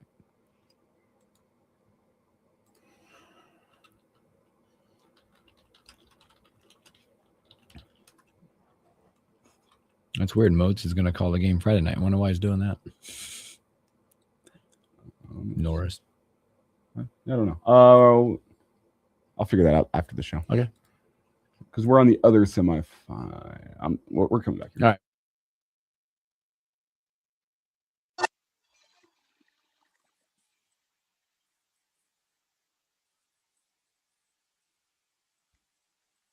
Welcome back in the morning. Hookup again. Happy Thursday. Thanks for hanging out with us. Hey, are you gonna? I see you those restaurants. I know you're gonna try one. Try the nachos, aren't you? I am gonna try the nachos. They were fantastic. Now we did like our own variations. It just kind of gives you like the thing that I'll say is make sure that the sweet potatoes get a little extra. Oh, yeah. I mean, they'll be mushy in the middle a little bit. But I went to Walmart last night. Pack of beer. And 4 sweet potatoes. So I sent Elijah. I told him, meatball subs, which are really good, but we got a sweet potato kick at the house. And I sent you the burgers too. They're a little unique, but they're good. They're good. So you take sweet potatoes, you cut them up the circles, and you bake them, crisp them up. So then we did some meat, right? So we did layers. We did 2 sheet pans of them, right? And then we brought them, powdered them up, put the meat. We did layered, and then threw the other sweet potatoes on top and layered again. Now, did you use a mandolin to cut up the? No, hand cut the potatoes. Okay. I hand cut them. Okay, so I have a mandolin, but the sweet potatoes are not always the easiest. No, well, I found myself finally. It's a lot of times with sweet potatoes, I go there and I just get them because we're gonna dice them up and make sweet potatoes. Yeah. At them. But then I feel like a kind of not a weirdo, but I'm like touching all the sweet potatoes because I need the good fat round ones. And then you're worried about because I'm moving them. I'm like, this is all gonna fall over the floor. So you got to get the right ones that are the good. And as I was cutting them, I got a lot more than I should have because it produced a lot, but it was good. Well, I got 3 sweet potatoes at home, You're gonna but they're smaller sweet potatoes. I tried to go for the ones, as you said, that were kind of perfectly round, good. But you're going to, I mean, we have some left over and we put them in the, Soph put them in the air fryer and they popped right back up. It was so good. Ah, good luck. Well, did you like my rejoin song there, Hooksy? I did. Here comes the boom. Here comes. In what way do I mean that for Husker football's 2026 schedule? Yeah, it's a lot. There's a lot to be laid out in this. And again, when we talk about this, we talked about it yesterday a little bit. Get Elijah's take on it, what it looks like. For me, you start to section this things off. And what I said yesterday, again, we're not making predictions on schedule, what their record's going to be, whatever. Don't care. We talked to Brian Monson about it on Tuesday, what it means from recruiting. Now they can start planning around those things. Nebraska football, if you look at this thing, you better eat and eat early. Those first 5 games will absolutely set the tone for what you might or could get done later in the season. Ohio, Bowling Green. Ohio, by the way, 9-4 last year. I think they won their bowl game against UNLV, but whatever. Bowling Green, North Dakota. You got to go to Michigan State opening up. That'll be a fired up place in September for Fitz's first Big Ten game. That could be a Friday night, too. Yeah, but you're in year 4 of a rebuild. They're in year 1 of a rebuild. Yes, you gotta doesn't have matter. It. You better not go up there and get beat. You got to have it. And then you get Maryland. Those first 5, man, I'm not doing the record, but you better eat and eat early. Yep, agreed. Because then you're stretched. Woo! What's the tougher stretch? And I asked this question for sure yesterday. What's the tougher stretch? Because I look at the teams, yes. Because you've got the defending national champion and another playoff team in back-to-back weeks. And you got to go 1 at home, 1 on the road. You got that. Or is it the fact that you only play 1 home game in November? You're spending every living moment on the road. The only time you're at home is that Saturday home game, and it's Ohio State. Listen, I've seen some, Linda. I've seen some people turn around and say, man, this schedule, you got a great opportunity to build momentum. This schedule is brutal. It is nasty. This schedule is brutal. If you want some silver linings, okay, I brought some silver linings for you. Please do it, because a lot of people are going, wow. One thing I haven't seen people talk about enough, and it's because of the team you're playing, but Indiana, the week after they play you, they're playing Ohio State. Okay. A lot of people will sit there and say, is that a potential look-ahead spot? The problem being, I think Indiana is the least susceptible team to looking ahead of any team in the Big Ten. Indiana is a 1-0 like Nebraska basketball type mentality. They have not been susceptible to the look-ahead spots. They've been great in that sense. I'll also say, what's nice, after a brutal 2-game stretch from Indiana and Oregon, you get a bye week before you return home against Washington. Washington, I think, is going to be pretty good.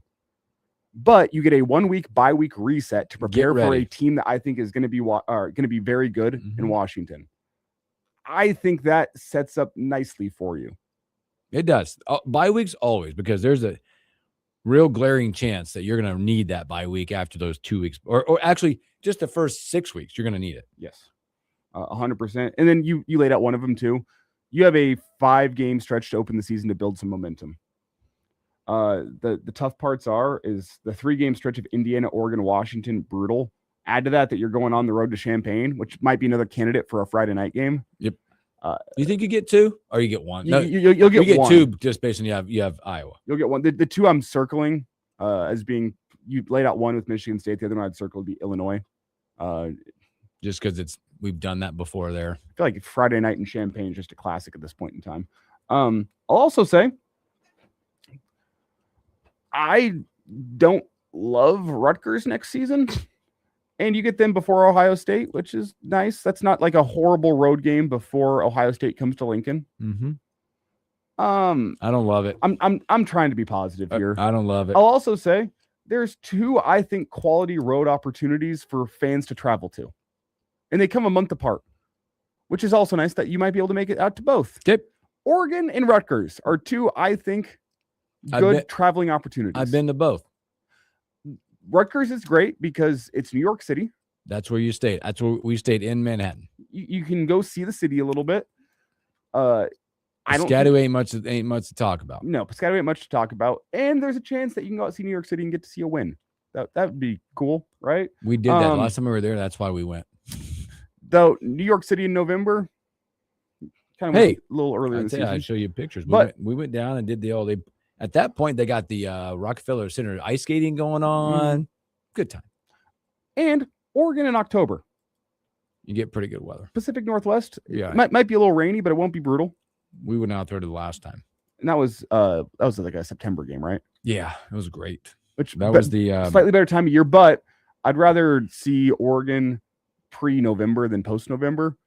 That should be a good trip. Go fly into Portland. I've heard that drive from Portland down to Eugene's a nice drive to make if you go get yourself a rental car. What is it, like 2 hours? Forget. Yeah, we did it. We did it. The last time we did it, we went up there and flew into Portland, did wine country out there, and then made our way down. Actually stayed outside of Eugene. And then I'll add, I always love going to Iowa on Black. I'm already penciling in. I've never been, just with the family stuff and everything afterwards. We never made it up that way. Yeah, I'll be leaving my family Thanksgiving early and making my way to Iowa on that night of Thanksgiving. Had a great time out there 2 years ago. Ran into a lot of Husker fans. I think it was Joe's Place was what it was called. A lot of Husker fans out there. The night of Thanksgiving. I enjoy that trip every single year, and I'm looking forward to making it again this year. Yep. We were trying to figure it out. We're down to 1. We've done everything but 2 of those. Never been to East Lansing and Champaign. Jeff Snitley chimes in here and say Oregon's an awesome trip. Awesome breweries between Portland and Eugene. He just says take the Pacific Highway, not the interstate. Yep, absolutely. My best friend from high school lives out there. He played for Oregon State. When we went out for the last trip, just that we did the whole thing. We did the wine country. We did exactly what Jeff said on that side. Something that we got to do, which was awesome. See 2 Division I football games in the same day. Oh, that's awesome. We saw Nebraska, Oregon. My buddy, again, playing at Oregon State, he played for Coach Riley and Coach Erickson in that era. And we got back in the car, went to a few bars, and saw Oregon State, Minnesota that night. It's fun. Put that on the bucket list. You got 2 Division I football games in the same day. The road trip, I would not recommend a roadie to East Lansing. It's long. Lansing itself is all right, but East Lansing itself is all right. Lansing itself sucks.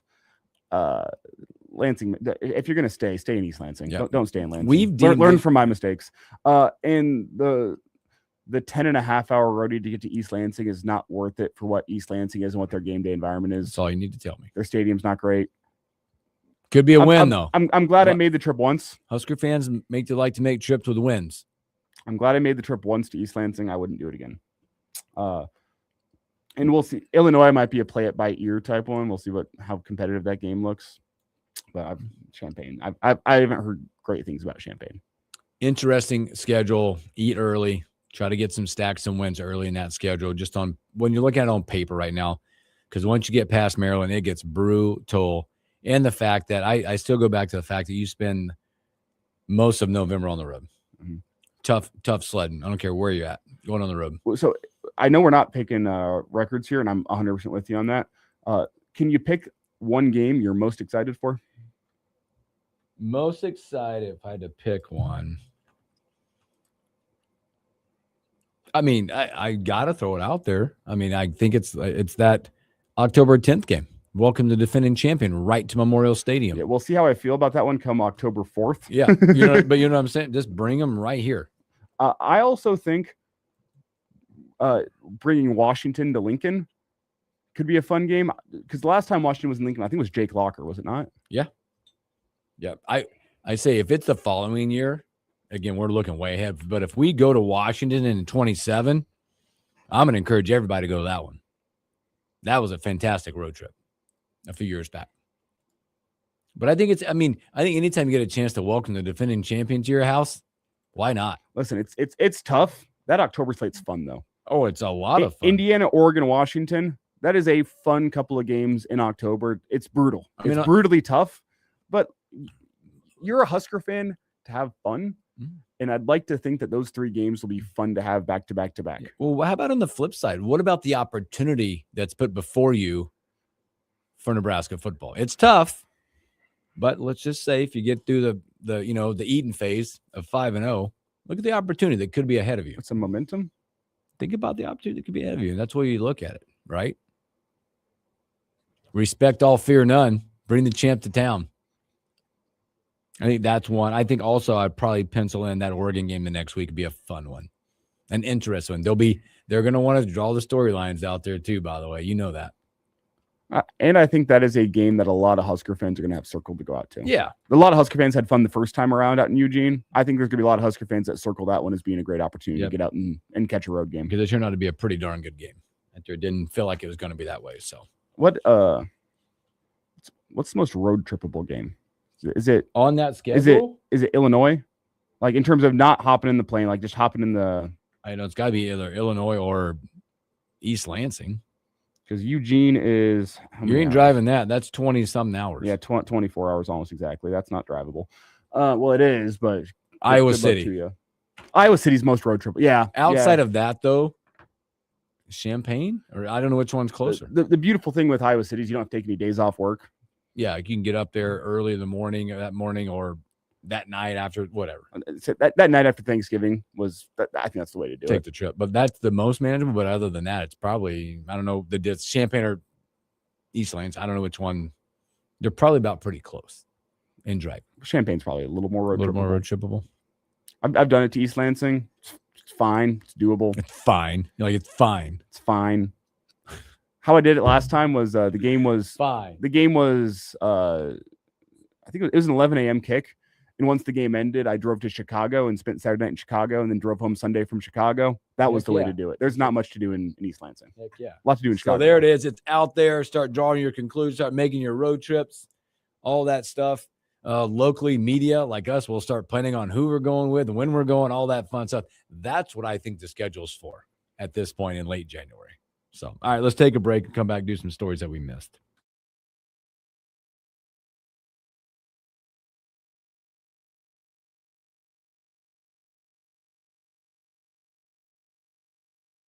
That's great. What happened? Our promo from yesterday just ran. Oh, we still got it. Stories of the mouse.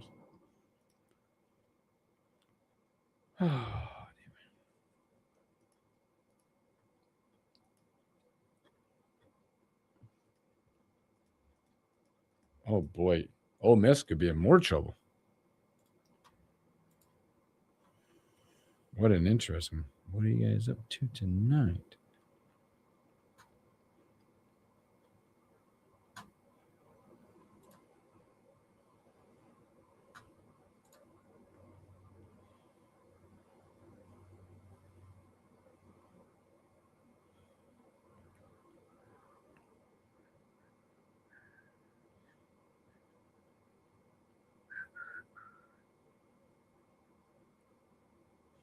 And today.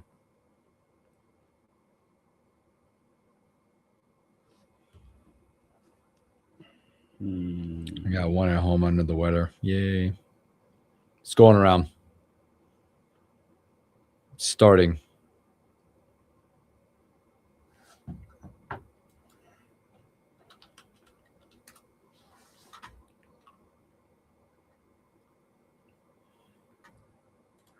Is that on there? Let's see if that one's listed.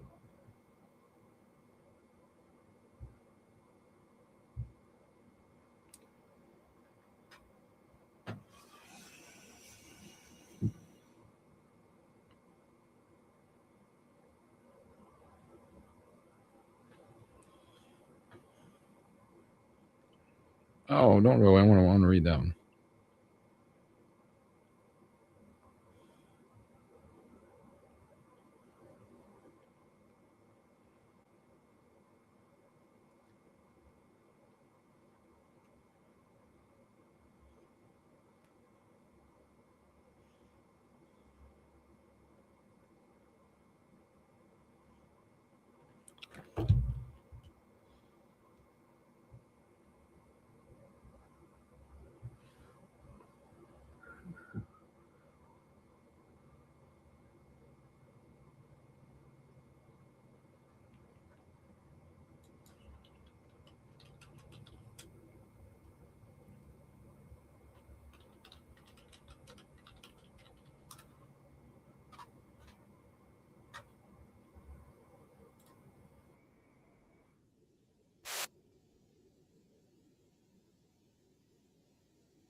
Okay, we are coming back Here here. we go.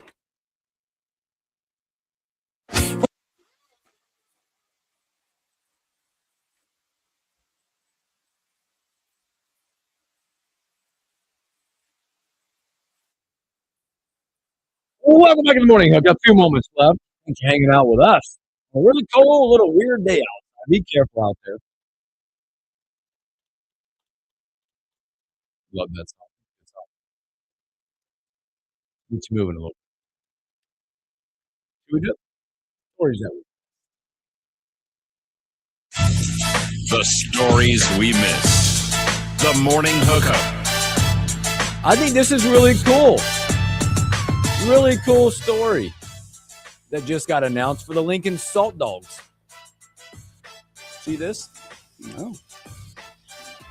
They just announced they will be the host city for the 26th American Association All-Star Game. Will be held here in town. All festive between July 13th and July 15th. Congrats. How about that? A little more work for you, probably. I will say, for those that are dedicated listeners to Lincoln Salt Dogs baseball on KFOR. We had Josh Schaub, the commissioner of the American Association, hop on a Lincoln Salt Dogs broadcast last season and discuss the fact that he was in Lincoln scouting out Haymarket Park in the downtown Lincoln area as they were making their preparations for Lincoln to host the All-Star Game here in 2026. So if you were a listener, you got that kind of inside scoop last year during Lincoln Salt Dogs baseball, but now the official announcement comes out from both Lincoln Salt Dogs and the American Association. It will indeed be happening. But yeah, the commissioner was in Lincoln for a series last year, just kind of seeing the sights, seeing Lincoln. I think this is we always talk about how great Lincoln Salt Dogs baseball is for families and folks to get out, be able to see affordable professional baseball. It's a great night at the ballpark, super family friendly. There's some great nights with the promotions that they put on. It's just great for the city of Lincoln to be able to go see professional baseball in such an affordable way, because so much of professional baseball is not affordable like Lincoln Salt Dogs baseball is. Now it's another added event with Lincoln Salt Dogs baseball to go out and check out. The event will include a week during the week, all-star clinics, tours, experience of Lincoln, a Hall of Fame dinner banquet, home run derby, fireworks, all this stuff. And don't forget, May 15th, they'll start at home against Sioux Falls. You can hear all those games right here on KFOR. And upcoming as we get closer, new on-field manager, Jeff Frisbee. Jeff? Yes. He will be joining us on Thursdays. Not now. We'll let you know. He'll start joining us on Thursdays on the morning hookup. That's cool stuff, though. I know we kind of talked about this last week just a little bit, but it was Dabo coming out and speaking out about Ole Miss and the tampering stuff and all that story. There's another one. There's a twist in an Ole Miss tampering probe again. Ole Miss has now under investigation for illegal contact with a star Fresno State football player. Fresno State has receipts. It's a bad look, Mr. Golden. I don't know what they do with it, but there's receipts now. What does the NCAA do with it? Can they do anything about it? Is this where we are? It's funny. This is going to sound wrong on its face when I say it. There's a right and a wrong way to cheat. They're doing it wrong. The right way to cheat is you go talk to a representative for the player who goes and talks to the player, and you do the tampering in a way that you can't get in trouble for. You don't just text. You can't just text a player directly. The smart way, you text a representative, whether it's an agent, a family member, friend, whoever it may be. Hey, we'd love to have your athlete on our team next year. We think his value, should he enter the transfer portal, is roughly this number. Yeah. Would your player be interested in coming and playing for this football team next year? When the transfer portal opens, that is the offer that is made. What, you don't just text the player and go, hey, what's the buyout? You don't, but you do, which is it's stupid. You're exploiting loopholes here. Is what Ole Miss doing different than any other team in college football on its face? No, it's the minutia that's different. It's the minutia that makes it. Is it illegal? Absolutely. Yes. Is every other team in college football doing it in a slightly smarter way, but still cheating? Yes. So it's hard for me to be like too mad at Ole Miss. They're not being smart about how they're tampering and doing these things, but everyone's tampering. Oh, yes. They're just doing it in ways where they can't build a case against you. My people are talking to your people, okay? Not my people talking directly to you. It's it's interesting. Shout Dabo for coming up and throwing it out there and to say, hey, this is happening and it's real. We talked a little bit about it yesterday in stories again, but it's heating up. There's an NBA star that is presumably going to be on the move. He's had it. He's done. He's going to move. That sweepstakes is going to be electric, by the way. I said, watch out for the Warriors. Now you look and see, sounds like the Warriors are dug in. The Knicks are like, let's talk. And now you're hearing maybe the Lakers are talking. Where does Giannis end up? He's out 4 to 6, by the way. So he won't be back for at least 4 to 6 weeks with the calf deal. But it feels like and seems like before the February 5th trade deadline, Giannis will have a new home. What landing spot would be the most intriguing for you? The Warriors. I think the Warriors need it. Warriors need it? I think that makes the Warriors right now, I was, just looking at it from the perspective of aging. So, like, if you're Golden State right now, and even the Lakers, you look at those. Golden State right now is 27-22. They've been as low as the 10 spot. They're in the 8 spot. They're in the play-in spot. What that would do from a dynamic of adding that score with losing Jimmy Butler flips the narrative. They now probably become a contender with OKC, San Antonio, maybe Denver, Houston. They get up in that mix then. I do look Western Conference here as being teams that need to find something to be able to contend against the Thunder. What about the Wolves? The T-Wolves, the name's been out there as one of the 4 teams that are most interested. They're hanging out down in that little 6 spot right there. Woo, they get the Wolves. Pair up. How about a Giannis, Anthony Edwards pick and roll? Woo! Could be interesting. I look at the Wolves as being a team that the Warriors would stand to benefit a lot, but I still don't think it turns them into a team that can win the West. Personally, I think there's a lot of issues with that roster. Yeah. Your Steph Curry is great. He's fantastic. If I'm the Warriors, I'd look at blowing it all up and starting fresh, as opposed to trying to get 1 or 2 more years out of Steph. I look at the T-Wolves. Go get Giannis. Big one. You got staying power. On the other side, I think the only team that makes any sense on that other side is the Knicks. They've been in the land of purgatory for a long time. That just flips the script there. Boy, did you see? Forget what it. Oh my God, is it James Johnson? For the I don't know. Did you see what he said last night after the Cavs absolutely throttled the Lakers? Oh, that it's Donovan Mitchell's town now, and not LeBron. Yeah, buddy, go win a couple titles before you say that. Yeah, I mean, tongue in cheek, obviously supporting his guy. Way to support your guy. No one believes that. No, not after every time that LeBron shows up to Cleveland, they play a video. Now, last night, a tribute video, which might possibly just be LeBron's last game ever in Cleveland as a player. I think it will be. There's some speculation, maybe. Look, have you watched much of LeBron? I know this year? LeBron's got to go. I mean, but he 30 points last night. But he doesn't look. You know what it feels like? It kind of feels like Kobe's last year, where Kobe, he just couldn't bring it every single night. But whenever he wanted to bring it, whenever he had that extra motivation, like the body just did not allow him to go out there and bring it every single night. But he could prepare and look a week out and a final game, I'm going to go drop a 50 burger. I think that comment when he said was, they asked him about back-to-back nights. He's like, I'm questionable every second game of a back-to-back. LeBron can pick and choose his spots to have some big games, but it's just the body's failing him. Yep. It's a credit to him that he made it this long before the body failed him in this way, but the body's failing him. There you go. You guys start thinking about life after basketball for LeBron. Basketball. Yeah. There's a big legacy built up for sure. Last thing I'll bring up for you, Hooks. Have you seen a little bit of this weirdness with the Bo Nix ankle injury? Yeah. I wrote that down and see what your thought was, because you had your coach say something and Nick's like, wait a minute, why are you talking about my surgeries? Essentially, yes. The sticking point seems to be that Sean Payton, I think, had a poor choice of words. This is my reading of the situation, where he said, like, Bo Nix had a condition where he was predisposed to having this injury happen. It wasn't a matter of if, it was a matter of when.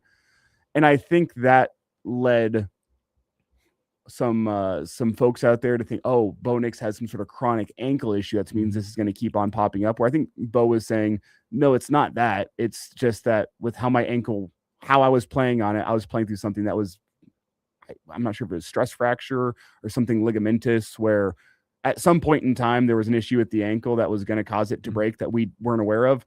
And now that we've gotten this fixed, we've gotten that issue fixed as well. We're going to be good moving forward. So I don't think Bo Nix appreciated Sean Payton going and speaking about things he didn't quite know about, because Sean Payton, with the poor choice of words, led people to draw conclusions that I don't think were accurate. Yeah, look, those conclusions that could be drawn, that hurts second contract type stuff. Yes.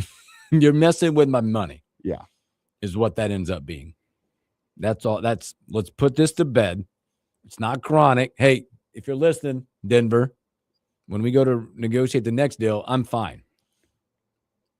at that point. We're kind of in agreement here of Bo Nix just being like, why are you saying things that you don't actually know to be true because it can hurt me in the long run? And why even speaking on it? Yeah, and Bo Nix kind of went and cleared the air and said, no, this was not something that I was born with, that I was guaranteed to have an ankle injury. I was just playing through something else that led this to be a high likelihood. Take my name out of your mouth. Tomorrow, Dr. Dane Todd, by the way, he is here. He already told me. He's here. And that guy, Jeff Moats, the Almanac Jeff Moats, will be back. I'll be here. Elijah Herbal, back. I think YZ probably too. We might be 5 wide tomorrow. You guys have a great Thursday. Stay safe out there. Be safe. Take care of each other. We will catch you on a Husker Homer Friday.